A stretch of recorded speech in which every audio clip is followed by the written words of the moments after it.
V malebnej krajinke, v čarokrásnom mestečku Handlová, leží školička. Krásna hviezdička v tvare T, plná vtipných a ambicióznych ľudí, čakajúcich na nezabudnutelné školské a mimoškolské akcie. Handlovská priemyslovka je jedinečná tým, že má odbor technické lyceum, ktorý v okolí široko ďaleko nenájdete, ale aj tým, že sa v nej naučíte jedným šupom ekonomiku, účtovníctvo, aj strojníctvo a ešte aj tým, že má ako jediná stredná škola v okrese odbor elektrotechniku. A samozrejme má veľa šikovných študentov, medzi ktorými jednoznačne vynikám ja. Takže chcel by som vám predstaviť našu krásnu školu, lásku moju jedinú, SPŠ-karskú. A potreboval by som niekomu, komu to krásne vysvetlím. Napríklad nejakých okolujúcich, nie? Kamarát, koľko tak sa? 9 tak. A ako dobre, budeš náš, budeš chodiť na SPŠ. Čo? Čo ako nie? Budeš SPŠ-kara basta. Nie, neboj sa, bude sa ti tu ľúbiť. Poď, vyprevadni to.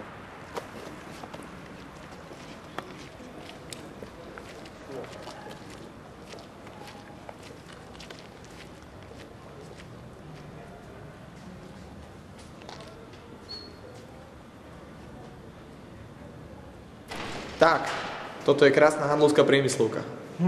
Ale ja by som najskôr rád vedel, ako budem do školy cestovať, keď nie som odtiaľto. Aha, chlapec sa nám už teda aj sám rozhodol. Ani nutiť sme ho nemuseli.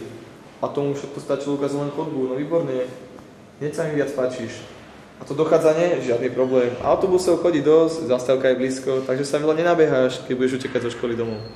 Ale budeš bývať na intraku a užívať si jeho neopakovateľnú študentskú atmosféru. Nejaké iné otázky?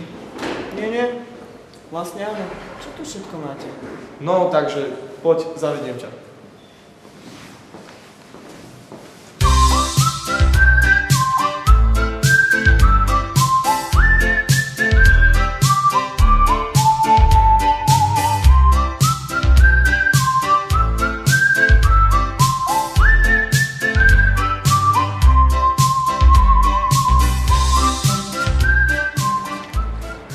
No, takže tu máme dve telocvične, tenisový kurt, futbalový ihrisko, basketbalový ihrisko, jedáleň, v ktorej fantasticky varia, no paráda, výber z 2 druhov jedál a jedno chutnejšie ako druhé. Pozdravujeme tie kuchárky, pravda že? Dali by sme si palacinky s nutelou alebo nejaký šnicel. Všetko ostatné je už vysoko odborné učebne, jazykový labák, počítačové učebne. No dobre, samé učenie. A čo babi, máte tu nejaké? No veľa nie, ale to majú v podstate výhodu, pretože sú nami oblatované. A ty si nalabí ešte aj tak mladý. A v škole sa máš venovať štúdiu, tak? Veď hej, a čo sa tu vlastne študuje? Ani neviem. Ej kamarát, v tom ti nepomôžem. Ale napríklad spolužiak. Kamarát môj, ty si liceista, že? Hej, a čo? Prosím ťa, vysvetli tomuto mladému, čo to také technické liceum je. Technické liceum? To máš odbor, ktorý je niečo medzi gymnázium a odbornou školou. Aha, a to čo znamená? To znamená, že máš niektoré predmety ako na gymnáziu, napríklad 2 cudzie jazyky a k tomu aj odborné predmety, ako napríklad informatika, kde sme teraz. V tejto škole je veľa počítačov, ako vidíš, internet zadarmo a pokiaľ chceš, prihlásiš sa do interného krúžku a môžeš surfovať na internete zadarmo. No dobre. A nie je toho učenia nejak veľa? Sa blázniš? Skôr málo. Stačí, keď počúvaš cez hodinu a ostatné dohľadíš doma. Je to úplne v pohode. OK. Dík, brácho. Hej, a nehovorím bráchu. Ešte nie si náš. A inak, zabudol som ti povedať. V 3. ročníku na tejto škole si vyberáš svoje konkrétne zameranie. Je to napríklad elektrotechnika, strojárstvo, informatika, alebo ekonomika. Ekonomiku môžeš študovať aj v mojom odbore. A ty si zase čo? Ja som študent odboru technicko-informatickej služby v strojárstve. Počkaj, to je na mňa nejak veľa odborných spolu.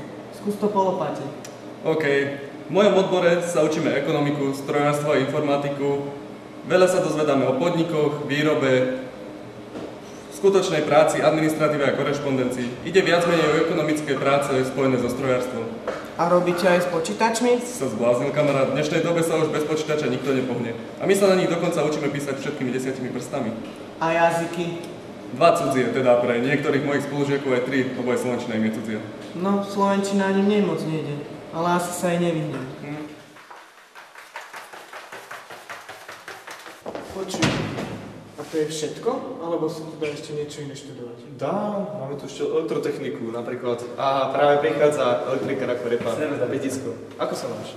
Super, pomeráčka, super. Prosím ťa, vysvetli môjmu kamarátovi, čo je to odbor elektrotechnika. Autotechnika. Poď sa, poď kamoš. Čo budem vyprávať? Poď, ukážem, čo tu všetko máme, kúkaj. Elektrika. Čo ti budem vyprávať? To je moja láska. Je to odbor určený tým, ktorých elektrika priťahuje, ale nebaví ich učiť sa teóriu. Keď skončíš tento odbor, máš technické myslenie, praktické zručnosti a ešte aj papier o tom, že si odborne spôsobili. Navyše, máš aj papier a maturitu z cudzého jazyka a, človeče, tu v okolí je teraz dosť takých firiem a firmičiek, ktoré to dokážu oceniť. Počuj, a to celé 4 roky sa učím iba elektrotechniku? Ale nie, brácho, kdeže najskôr sa naučíš základy a potom si do treťaku vyberáš zameranie podľa toho, čo ťa najviac baví. Máš teda tieto možnosti. Telekomunikačná technika, elektrické zariadenia, počítačové systémy alebo informatické a telekomunikačné systémy. Tak ja prchám. Čau! Počuj, a dá sa táto škola fakt v pohode zvládnuť? Čau, pozri na mňa. Povedal by si niekedy, že raz bude zo mňa veľký pán maturant. Nemaj boja, palicou sa tu už netrestá a nemusíš mať strach, že ti niekto doma vypne internet. A čo učiteľe? Dá sa? Ťažká pohoda. Sú to odborníci na slovo vzatí, je s nimi sranda a občas aj chybajú. A riaditeľka? Super žena. Medzi sebou ju voláme mama Kami, pretože sa s láskou stará o nás aj o našu školu.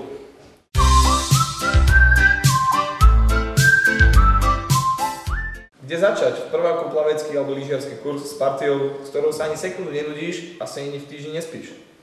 Imatrikulačky, v tretiaku týždenný branný kurz v Tatrách, vo štvrtáku Stužková, okrem toho pravidelné odborné exkurzie, rozdávanie sladkosti na Mikuláša, aj keď nezaspievaš alebo nezarecituješ, a raz za rok sa rozdáva aj zaľúbená pošta na Valentína.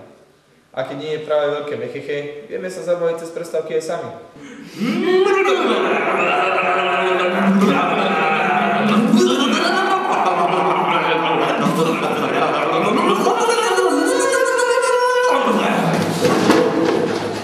No a najväčšou akciou a atrakciou je každoročne maturita.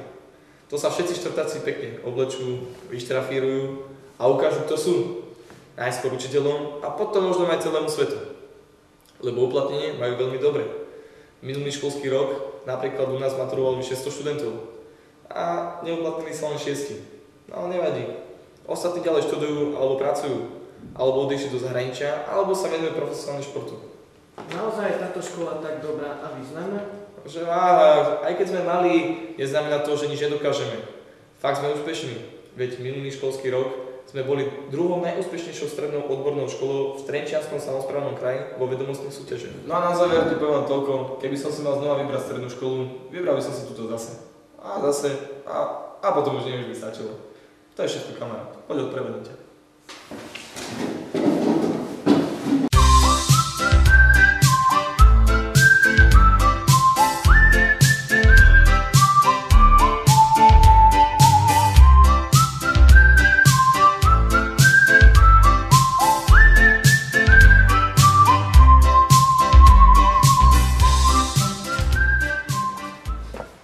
Dobre, kamarát. Tak sa maj a správne strednú školu vyberaj. A ozaj, zabudol som ti povedať, táto naša škola má jeden taký nedostatok, že tu nie si ty. A vy, naši kamoši a kamošky z Deviny. Všetko, nie? A ešte niečo som vám zabudol povedať. Musím. Možno si myslíte, že celá táto Handlová, celé toto mesto je veľký západakov, ale nie je. Je to naša priemyslovka a aj signál na mobil. Čaute.